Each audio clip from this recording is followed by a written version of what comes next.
You're listening to the NAMAD Sessions by Mia, live from the NAMAD Annual Membership Meeting 2025.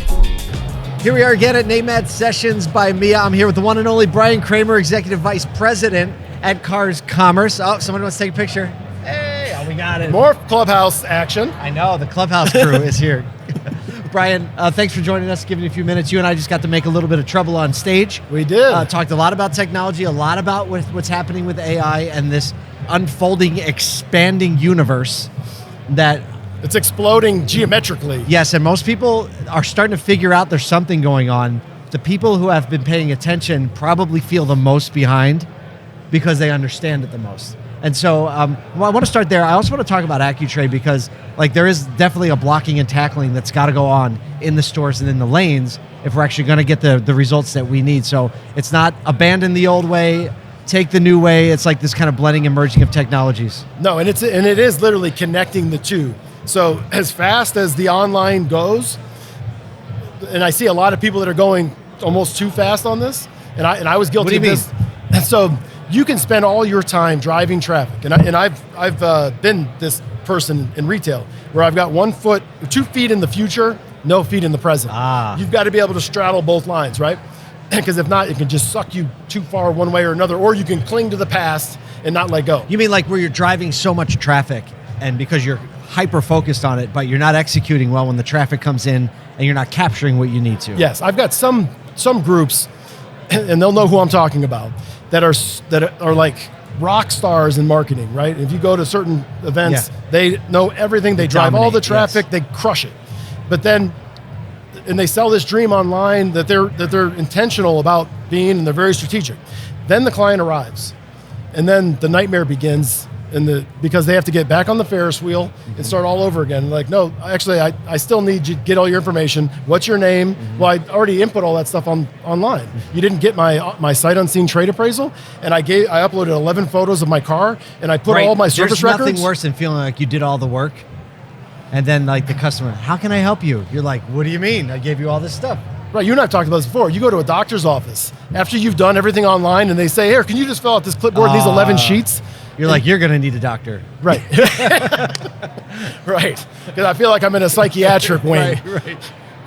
Selling crazy pills. But so if you can't connect the online to the in-store, and that's what CarMax has always done, since 2020 really, really well, Carvana has just landed the plane on that. And there's some dealers that do an amazing job, but you've got to be able to drive traffic. You've got to sell this vision that should be a real vision. If the car is exactly the way the customer says it is, and it's exactly as described, the number should be the number. What I see too many times is they'll say, well, it's just not worth that, because when I look at my numbers, and you've got to be able to commit. And we were just talking to James over here from Raleigh, Capital Auto Group. And he was just saying, he goes, I listened to Clubhouse. I started just trusting the data. He goes, I didn't agree with it all the time. I said, do your managers agree with it? He goes, no, we got some work to do there. But he said, by just trusting that, he goes, and I would intend on wholesaling it to somebody like Dealer Club or somebody like that I'm not going to keep it. I'm just going to exit it. But he goes, I kept them and I sold these cars in 10 days. He goes, I've retailed them all. So the other thing that I would say is that everybody wants to be very judgmental about sight unseen appraisals. And you can't do that. We're talking about the search. We're talking about AI-based search. If you're not busting and blocking and tackling all these fundamentals of, I'm going to do what I said I was going to do. I'm going to honor, we've been talking about this for years, right? You and I. I'm going to honor what I said I was going to do. If the car is what it is, I'll give you that much. However, if your tires are cooked and it looks like you just came off of the, we're going to make some adjustments. Yeah, exactly. And it's going to have to be, and the customer sees that coming, but they want to be a part of that as well. So with AccuTrade, you can use an iPhone, iPad, walk around it with the customer, so now they're part of the experience instead of this clandestine operation of skunk works. Right, come back with this magic solution. Here it is. Right. And smoke comes out of the door. And they say, well, that's not the same number. Yeah, because it's just not worth that much. Right. Why not? Look, I don't want to get in an argument with you, okay? I mean, right. We're trying. All the tracks, right? All the talk tracks. I mean, you see these things on some of these Facebook forums, and they're like, look, I'm not trying to argue with you. You don't understand the market the way I do. Well, can you help me explain it? It's just not worth it. Yeah, once you're explaining, you're losing. Right. And I think that's one of the benefits of a very open, transparent process where you're going through and you're talking about it. You don't have to explain. right? Because it just is what it is. There's the tire. The tire does this. It's already a line on there. We knew we were going to look at it. And talking about the positives. So, like when we built AccuTrade, we were looking at what do they do in the finance office? What do they do in the service department? And because those are places that need a lot of transparency, and there's a multi-point inspection. And you have to walk someone through to the point where they feel comfortable making some decisions. And if you haven't walked them around the car to say, hey, remember when we looked at your tires? Hey, do you remember when we looked at your wiper blades? Hey, you remember when we saw that dent in the back? And all those things we talked about here. Now, however, like on our AccuTrade report, you're really low on your miles, Paul. So, and by the way, you bought a Land Cruiser, and you and I both know that those things don't depreciate. Right. So green check. And you got the right color with the right options, and you had the right wheels on the one you had. Yep. So check, plus 500, plus 1,000, plus 2,000. Yep. And I'm giving you not just detractions, which is what most people do. I'm giving you additions. Well, see, I think that's just part of human psychology, right? No one wants, like that old strategy of like you come out and you just tear it apart. Like, oh, I don't know. No, that just starts everyone off. They start putting more body armor on it. It makes them say, I can't trust you. So the way I think of it is, and I think about this in the same way I approach messaging in brand and marketing and communications, is like you need to give people a place to hang stuff.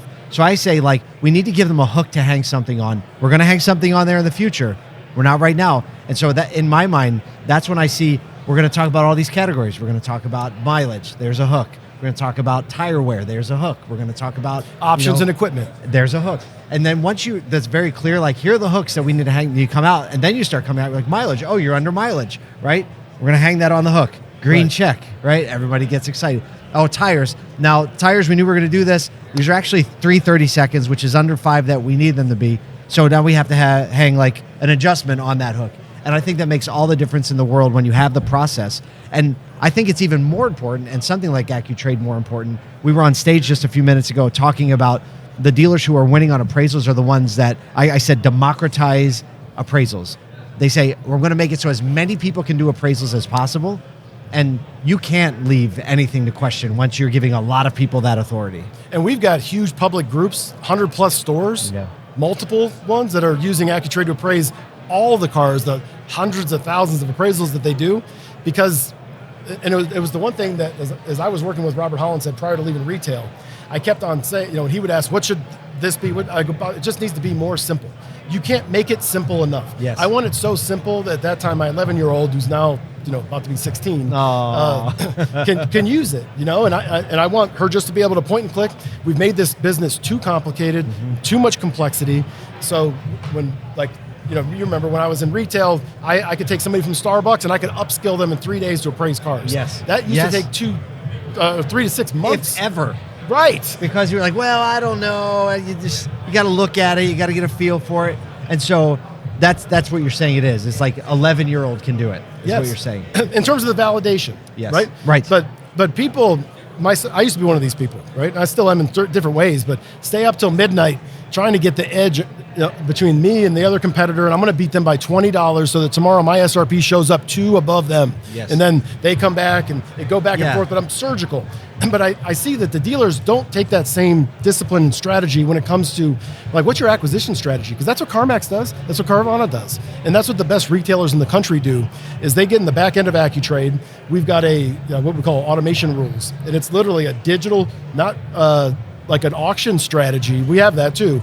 But this is how aggressive am I going to be year, make, model, trim on every single car? If I know in Naples, Florida, that Solera convertibles use all these condos for all the retirees are like candy, I used to price those, and I would price them at 150% higher than the market is what I pay for them. Wow. Because I knew I could sell them for 200% more. No way. And here's the thing. This is where it always comes undone. You can have the best tech, which I know AccuTrade is, but you can integrate all this stuff into it and have the best exit for dealer club to be able to get it to the best end user at some point, or you can retail it. But what causes all these things to come undone and the train to come off the track, so to say, is one manager. And we just talked to James about it, and he goes, there's always going to be one person in the dealership that says, but what if we could take it in for less? Right. And what if and that's what everybody needs to get past, right? Is that. Well, because the reality is like, maybe you could. Maybe you could. But while you're focusing on taking that one unit in for less, you're passing on 50 others that you could be appraising, winning high. Like we were saying, the more you appraise, your actually win percentage also goes up. We're in Las Vegas right now. Yep. And if we walked out here into this casino, which is a great casino, you can play roulette a couple different ways. You can drop it on one number. We've all got our favorite number, right? You drop it on that one. Or you could play blacks and reds, odds and evens, and it's a much safer risk proposal. Sure. But every dealer needs to know that every time that they don't have they're trying to see, what if I could, what if I do this, maybe I could do this, and if they're not a 60% plus trade capture, 60 trades on 100 car deals, if you're not there, my opinion, you don't have the right to make that decision. You need to trust the data until you get to that point. Because most of the people saying that are in the 20 and 30% range, and they're missing all these other trades. Right. Because maybe they could have did better on that one or two, but they're missing 30% of their trades. And it's costing them 10 times more. At least. Yeah. At least. Well, Brian, as always, thanks for sharing your insight and kind of what's going on in the front lines. And can't wait to see what's happening in the next 90 days because it's going to be wild. I'm sure it'll be totally different than it is today. 90 minutes. Oh, my gosh. Thank you for listening to this NAMAD session brought to you by Mia. At More Than Cars, we're obsessed with uniting people around one big idea, that thriving people are the only path to a thriving and profitable industry. And if that resonates with you, head over to morethancars.com to join our email list and check out our full list of podcasts and programming.